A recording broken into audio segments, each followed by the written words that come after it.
26 წლის. სწავლობ ფიუჯის სკოლაში. ჩემი საყვარელი საქმიანობა ხატვა და ექიმობა. ექიმობა ბავშვობიდან გამომდის კარგად. ერთხელ ბები აგახტავად და მოვარჩინა. კიდევ ჩოჯინობს ვეთამაშები ექიმობანას. ჩემ საყვარელ ჩოჯინოს ქვია ელენე. სულ გარბის და უფლიანდება და ავათხდება. მე ვიცი სიცხის და წნევის გაზომა. ელენი არის დამჯერი და ჭკვიანი გოგო. ზოგჯერ მგონია რომ ჩემსავით ჭკვიანია.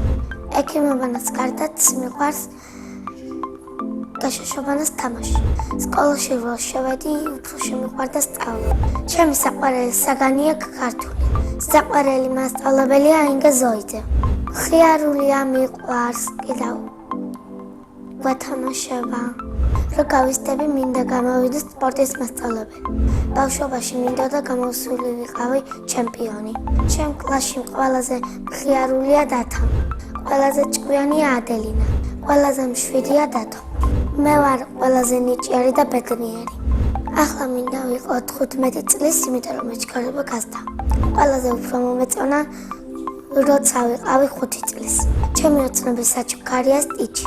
ადრე მინდოდა ლაბუბუ და აგერ მაჩუქეს.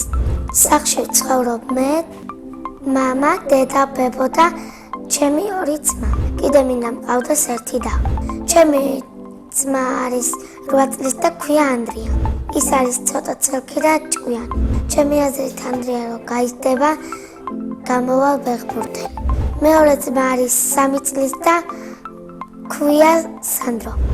სანდრო არის ცელქი და ნერვების მომშლელი. ნერვებს მიშლის როცა ვზივარ და ძმებზე მწიგნის.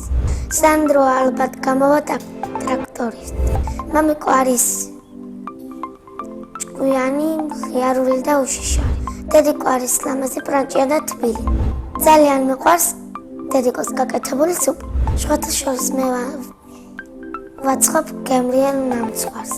ყვავილებიდან მე გავარ წითელ ვარდს. ჯადოსნური ჯოხი რომ მქონდეს, დედას გადავაქცევდი პრინცესს. სამოგზაუროდ მინდა წავიდე იაპონიაში. წინა მონაწილემ დამიტოვა შეკითხვა. ვისთან ერთად გავფრინდებოდი კოსმოსში? მე კოსმოსში გავფრინდებოდი დედასთან ერთად. შემდეგ მონაწილეს ვუტოვებ ასეთ შეკითხვას. რომელია მისი საყვარელი ზღაპარი? მაგალითად, ჩემი საყვარელი ზღაპარია წითელქუდა. ბედნიერება არის იაპონიაში და დუბაიში წასვლა. მე ვარ ბედნიერი ადამიანი.